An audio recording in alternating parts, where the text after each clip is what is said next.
So it finished 1-1, both goals coming very late on. Jorginho thought he'd won it with a late penalty, but Cascarino equalised into added time. There's Erik ten Hag, Cass, saying fair result. Is that right?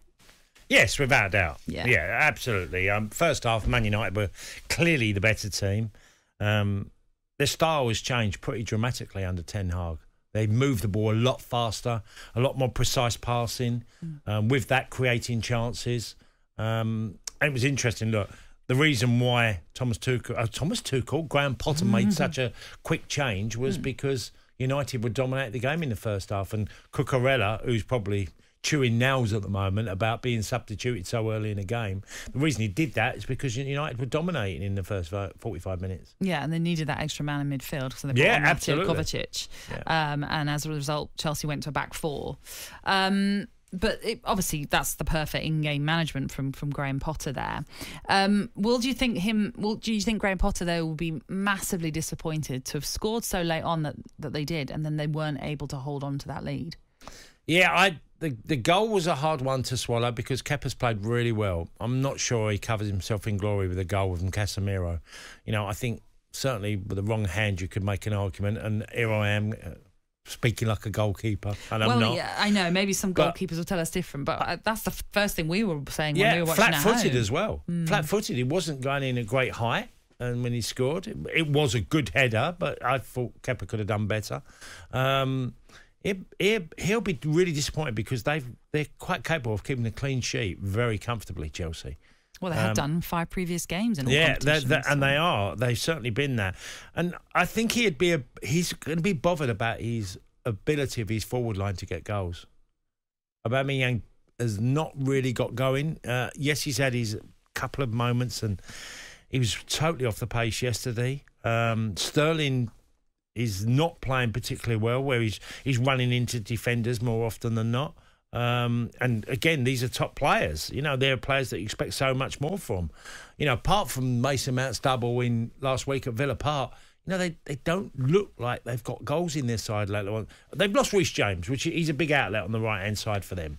But it's generally they don't look a side that's going to have a load of goals in them. It's interesting you mentioned that because I did actually see something online. It was a journalist speculating that maybe they will be going into the January transfer window looking to bolster their forward options, and that it could be a return for Cristiano Ronaldo, as in trying to lure him to Stamford Bridge like they were supposedly doing in the summer.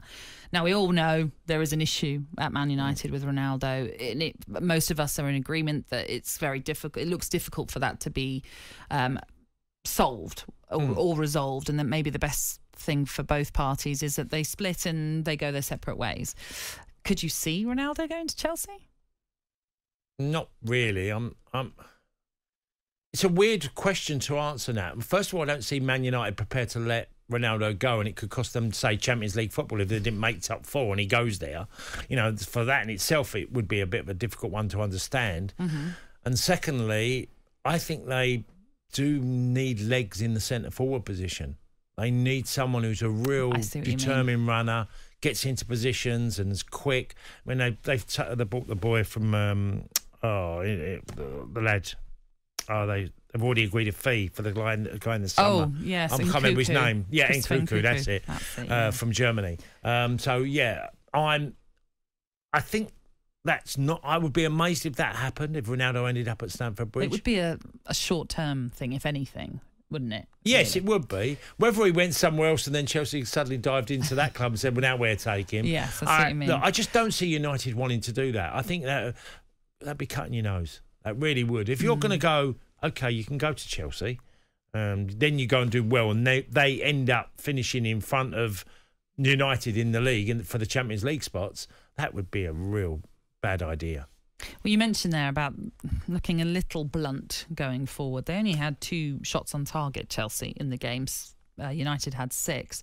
Their goal came from the penalty spot, as we mentioned already. Jorginho scoring that one. For you, there's no debate about whether it's a penalty or not. No, Scott McTominay on Armando Broja. You're nearly hugging a player and you're holding him, but you're denying him a chance to make a run. And I don't like penalties. I've said for years I'm not a fan of penalty decisions at all.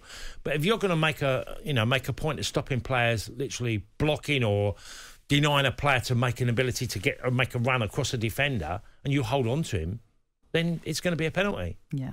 I mean, I agree with you. I think it was just a silly moment of, I don't know, Scott McTominay's. Why can't players try and defend it? You know, just try and win the header. Try and battle with the player without getting your arms all around him. I was very conscious. I defended a lot in my career. Although as a forward, I was always asked as a centre forward, go and pick up the centre half. Go and pick up someone with a lot of height, defend against him. And I was always conscious of never grabbing. Yeah. Because I just thought, I'll try and win the ball. Well, I think what's more startling about this moment for Scott McTominay is with VAR, how on earth do you think you're going to escape something like that? No. There's more cameras on you than ever before, and it just seems a bit silly on his part. But anyway, it did lead to that Jorginho penalty, and then Casemiro with his first goal for Manchester United equalised. So it ended 1-1 at Stamford Bridge, perhaps a game that didn't quite live up to its billing and expectations. But anyway, it's a point each for Chelsea and Manchester United.